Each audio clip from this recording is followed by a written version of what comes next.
Hi everybody, it's Lisa, Twyla's mom, and we are going to do our Who Knew video for the day. Yeah, so let's get started, okay? For some of you that didn't see it last week, I'm going to take a sip of my Vitalife Vitamin Enhanced Water from Aldi's. Aldi's, please sponsor me. I'm only joking. I really am. Anyway, last week I did the first video on this book, and you can go back in the playlist and watch that. We talked about vinegar last week. This week, though, let me take a sip. I love that water, and it's vitamin enhanced. Anyway, this week we're going to talk about baking soda. And they have a whole chapter on baking soda. Some of them I've heard of, some of them I haven't. Some of them were like, no, I ain't even going to try that. Too much work. And some of them were like, that's interesting. Maybe that will work. So I picked out two. One of them, I don't think it'll work, but it may be worth a try. The second one is like, I am not doing that. So let's go ahead and start.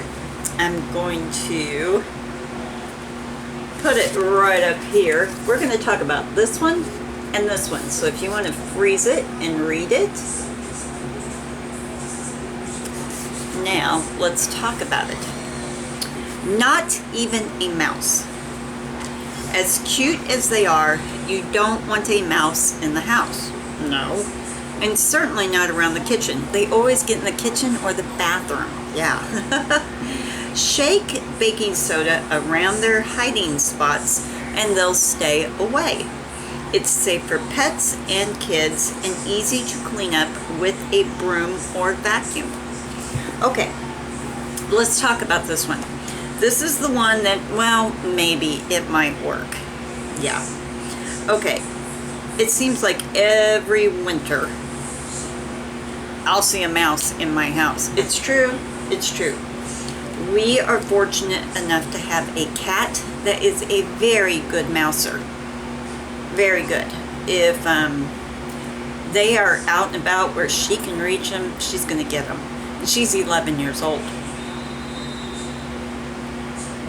But they don't always get out and about where she can get them. Now, I've never been infested with mice or anything like that.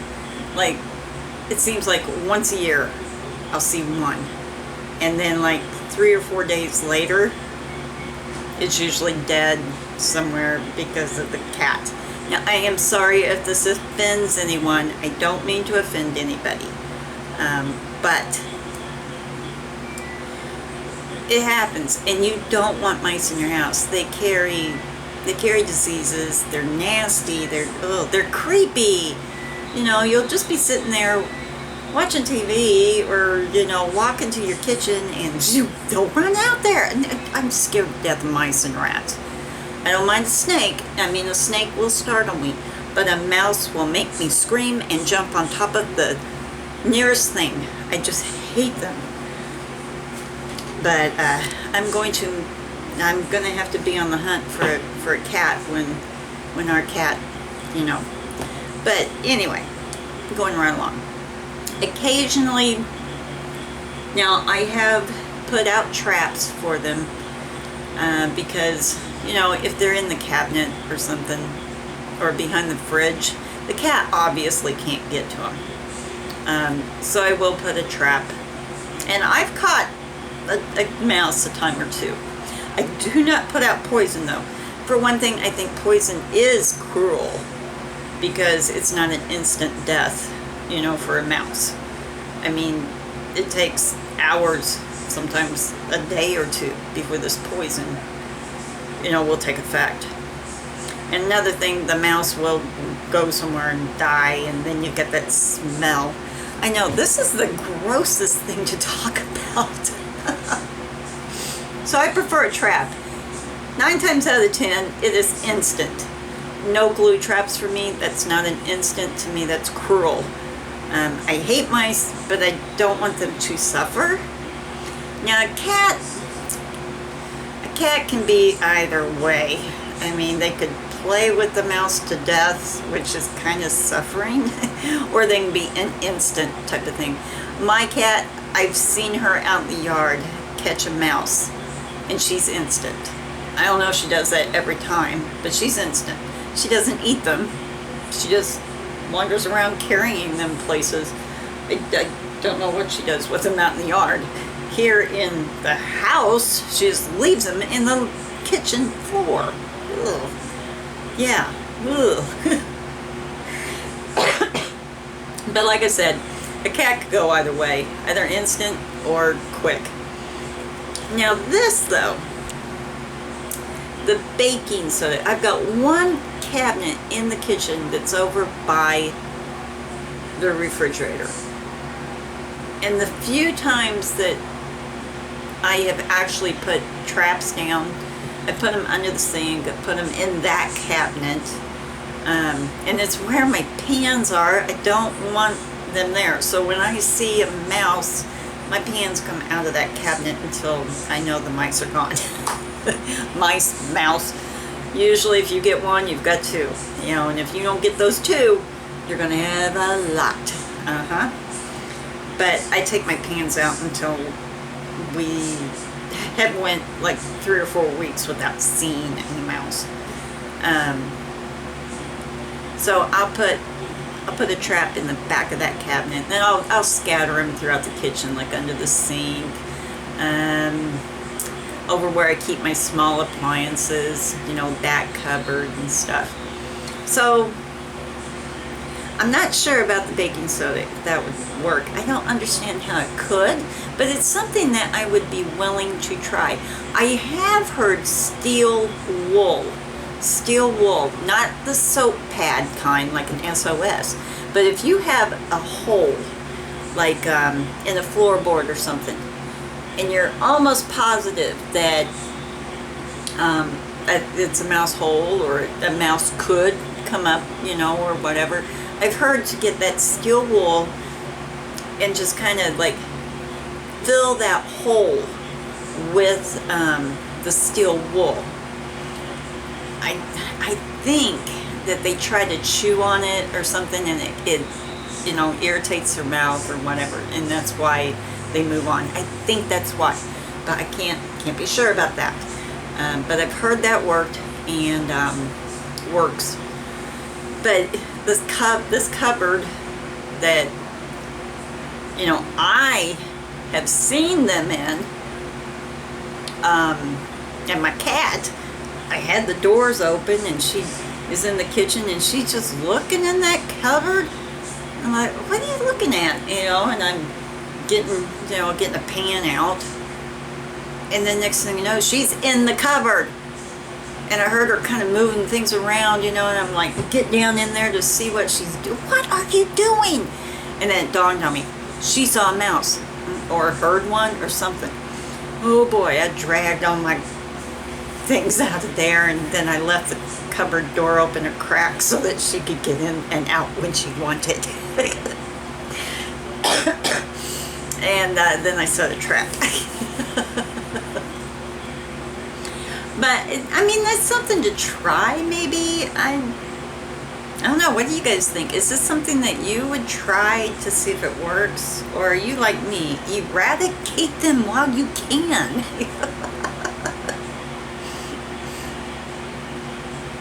And I know that's cruel. That's cruel. But I don't want mice in my house. I'm sorry, but I don't. All right, moving on to the second thing, milk protector. This is the one I'm not doing. For one thing, wouldn't this bother your milk? I don't know. Let's read it. To keep milk from curdling, stir in a pinch of baking soda before you heat it. Okay, you know how you make hot chocolate, something like that. that's what it's talking about. You don't want it to get that curdling effect that you can get if you know. But the thing is, you're supposed to be watching that. And how much baking soda do you use? You know, is it a pinch per cup? A pinch per half gallon? You know, or what? Do you see what I'm saying? I myself do not ever really boil milk to the point of curdling. I've never ever made hot chocolate from scratch. Never. Yeah. Not when the packets are cheaper and easier. I don't think I've ever made a recipe that called for boiled milk or anything like that. So that's something I will never ever do. And it's not because I'm against it or anything like that. It's probably just because I've never heard of it and I don't understand how it could help. So if some of you have tried it, or you're willing to try it, like if you make a lot of recipes that calls for heated milk and things like that, to where it could curdle, I think that's what it's talking about. Yeah, I think that's what it's talking about. Let me know below. I know a lot of people like to drink warm milk, so it help them sleep. I don't want it. You know, I'm not a milk drinker. So, like, if you put it in the microwave, you know, like for 10 seconds, would you use your pinch of baking soda for that? You know, this is one that I'm not grasping.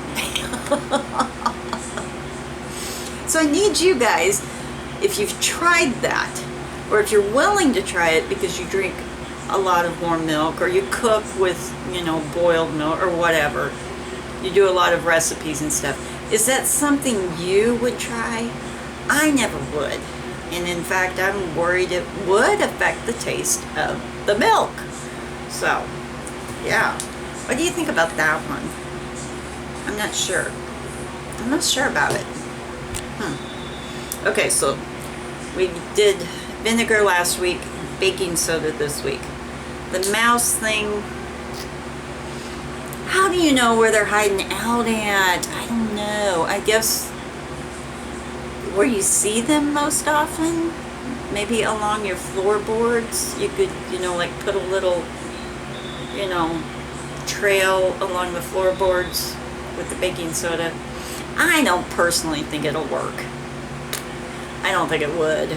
But who knows? I mean, you know, maybe I'll try that this winter because I'm going to get a mouse. I always do. Every winter I will get a mouse. The milk I'll never do. I don't care for drinking milk. So I don't drink warm milk. I don't really do any recipes that require me to warm up any kind of milk, so I'll never do that. And even if I did, I worry about the flavor and how much to use. So if you guys are expert cooks out there, you do a lot of baking, you do a lot of, you know, things, you know, in the kitchen, let me know if that's something you would try, or something you do, or something you're gonna give a shot at. Like I said, it doesn't tell you the measurements or anything. So yeah. So that concludes this week's Who Knew? 10,000 easy solutions to everyday problems. Okay, everybody, discuss down below. I'll talk to you guys later. Don't forget to subscribe, give a thumbs up, and leave me a comment. You know, I love to hear from each and every one of you. Bye.